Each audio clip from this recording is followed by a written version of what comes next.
Hello students, welcome to the channel. आज हम पढ़ेंगे आपके आरोह गद्य खंड का पाठ 12, जिसका नाम है बाजार दर्शन, जिसे लिखा है जैनेन्द्र कुमार जी ने। अब ये जो पाठ है ये कोई कहानी नहीं है, ये आज के दौर की सच्चाई है। आज के दौर का जो मार्केट यानी जो बाजार का हाल है वो यहाँ पर जो हमारे लेखक हैं उन्होंने लिखा है।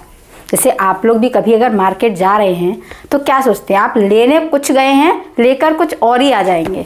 अरे ये भी अच्छा लग गया तो ये भी ले आए, होता है।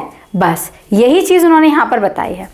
तो बताते हैं कि एक बार उनके जो एक दोस्त हैं वो मार्केट गए, ठीक है। और जब वहाँ से वो वापस आए, वो लेने एक सामान गए थे, लेकिन जब वो वहाँ से वापस आए तो बहुत बड़े बड़े बैग भर के ले आए। जब उन्होंने पूछा कि ये क्या, तुम तो कुछ और लेने गए थे, तो उसके जो दोस्त हैं उनके वो हंसकर बोले, अरे ये हमारे साथ में थी ना। ये मतलब उनकी बीवी, उनकी पत्नी जी, वो कह रहे ये साथ में थी ना। इन्हें कहा ये भी ज़रूरी है, ये भी ज़रूरी है, और ज़रूरी कह के इन्होंने सब भर लिया। अब वो कह रहे हैं अपना वो जो अपना पर्स है दिखाते हुए बोलते हैं, ये देखो अब वापस जाने के लिए टिकट के पैसे भी नहीं बचे। ये आज के बाजार का हाल है। मतलब आप लेने कुछ जा रहे हैं और वहाँ से और 4 चीज़ें बटोर के ला रहे हैं।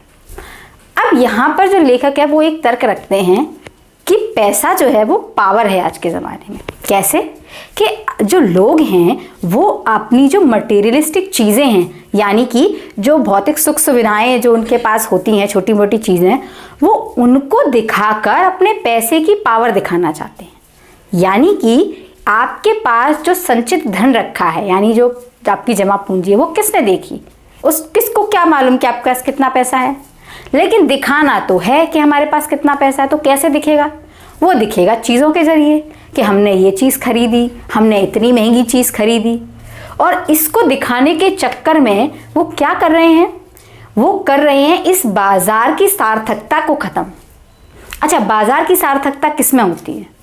बाजार बनाए गए हैं हमारी ज़रूरत के लिए, कि जब हमें जिस चीज़ की ज़रूरत हो वो चीज़ हम वहाँ से जाकर ले आ सकें, इसलिए बनाए गए हैं बाजार। लेकिन ये जो परचेजिंग पावर वाले लोग हैं, अब परचेजिंग पावर किस चीज़ को कहा गया है? यही बेवजह चीज़ों को खरीदने वाली पावर। इस परचेजिंग पावर को दिखाने के चक्कर में लोग क्या कर रहे हैं, इस बाजार की सार्थकता को ही ख़त्म कर दे रहे हैं। वो अनावश्यक बिना मतलब की चीज़ें खरीदे जा रहे हैं। जब वो जाते हैं, ऐसे ही उनके एक और मित्र जब बाजार गए, वो गए, वो वहाँ से खाली हाथ लौट आए। तो उन्होंने पूछा कि अरे तुम तो सामान लेने गए थे, खाली हाथ क्यों लौट आए? तो वो कहते हैं कि बाजार जब गए थे तो सब कुछ अच्छा लग रहा था, ऐसा लग रहा था ये भी ले लें, ये भी ले लें, कुछ छोड़ने का मन ही नहीं कर रहा था। अब सब कुछ ले भी नहीं सकते तो हमने कुछ नहीं लिया। हम सोच रहे थे कि कुछ छोड़े ना, तो इसलिए हमने कुछ भी नहीं लिया। अब ये यहाँ से एक और चीज़ समझ में आती है कि जब आप बाजार जाएं तो क्या करें, आपके जेब भरी हो या ना भरी हो, मन भर के ज़रूर जाएं। अब मन भरने से क्या मतलब है? मन भरने से मतलब कि मन में रख के जाएं कि आपको क्या चीज़ चाहिए और उसी पर अपनी निगाह टिकाइए। क्योंकि जब आप बाज़ार में निकलेंगे तो आजकल के बाज़ार आपने देखे कितने सजे हुए, सारी चीज़ें आपको चमचमाती दिखाई देंगी। आपकी जब आप बाज़ार में जाएंगे ऐसा लगेगा आपकी नज़र वहीं रुक गई, आपको घर आने की इच्छा नहीं होगी। तो जब भी बाज़ार जाएं, जेब भरी हो या ना भरी हो, मन भर के ज़रूर जाएं। पर लोग उल्टे जाते हैं, जेब भर के और मन खाली करके जाते हैं। यानी उनके मन में कुछ नहीं कि उन्हें लेना क्या है। तो जब वो बाज़ार पहुंचते हैं और नई नई सुख सुविधाओं की चीज़ें देखते हैं तो उन्हें क्या लगता है, अच्छा ये चीज़ हमारे घर में काम आ सकती है, ले लो। तो मन खाली है और जेब भरी है। इससे क्या हो रहा है, केवल पैसा बर्बाद हो रहा है और बाज़ार जो है वो निरर्थक हो रहा है। जबकि हमें करना क्या है, हमें अपनी जेब हल्की और मन भर के जाना है कि अगर हमें ये चीज़ चाहिए हम वही चीज़ लेकर अपने घर आएँ। अब ऐसा ही उन्होंने एक किस्सा अपने एक दोस्त का बताया है कि वो कह रहे हैं कि जहाँ मैं रहता था वहाँ पे मेरे पड़ोस में एक रहते थे भगत जी, उनका नाम लोग भगत जी कहते थे, और वो चूरन बेचते थे। अब वो चूरन कैसे बेचते थे, देखो, जब वो चूरन बेचने जैसे अपने घर से आए, उन्होंने जो भी लेकर आते थे अपना सामान, वो कब तक बेचते थे, जब तक कि वो 6 आने ना कमा लें। अब कहानी जो ये किस्सा है ये काफ़ी पुराना है, तो उस समय 6 आने और पैसे चलते थे, ठीक है। तो वो कब तक बेचते थे चूरन, जब तक कि वो 6 आने ना कमा लें। जैसे ही उनके 6 आने हुए और अगर चूरन बच गया तो वो फ्री में ऐसे आसपास बच्चे खेल रहे उनको बांट देते थे और अपने घर चले जाते थे। वो कभी 6 आने से ज़्यादा नहीं कमाते थे। लोग भी ऐसे ही, जैसे ही भगत जी आए नहीं उनका चूरन बिका नहीं, लोग भी रोज आ जाते थे। अब क्या ऐसा है कि लोगों को रोज चूरन की ज़रूरत है? नहीं, लोगों को ज़रूरत नहीं, पर वो क्या करते हैं, एक तरह से भगत जी के प्रति उनकी कृतज्ञता व्यक्त कर रहे हैं, क्योंकि भगत जी हैं ही इतने उदार दिल। अब भगत जी जब बाज़ार जाते हैं तो वो क्या करते हैं, जैसे जब उन्हें चूरन बनाने के लिए सामान चाहिए होता है, पूरे बाज़ार में जाएंगे, उनकी एक बंधी हुई दुकान है पसारी की, वो वहाँ से अपने चूरन बनाने का सामान लाते हैं और सीधे घर आ जाते हैं। अब ऐसे जो लोग हैं ये करते हैं बाज़ार को सार्थक, जिन्हें मालूम है कि हमें इस बाज़ार से क्या काम लेना है, ये बाज़ार हमारी ज़रूरत को कहाँ पूरा कर रहा है।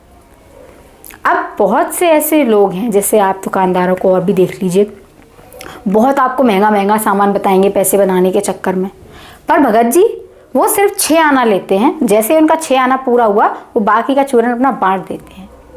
अब इन लोगों को आप लालच कैसे दोगे, किस चीज़ का आप लालच न दे सकते हो? पर अगर मन में लालच ना हो तो वो इंसान कैसा? इंसान के मन से अगर इच्छाएं ही खत्म हो जाएंगी तो वो भगवान नहीं बन जाएगा।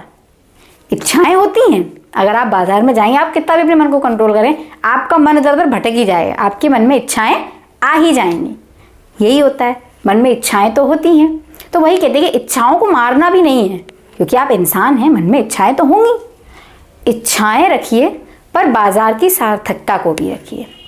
यही उन्होंने अपने इस पाठ में बताया है कि बाजार दर्शन, यानी बाजार के बाजारूपन से बचना है। अब यहाँ पर उन्होंने एक शब्द यूज़ किया है, कवि जो लेखक है उन्होंने, बाजारूपन।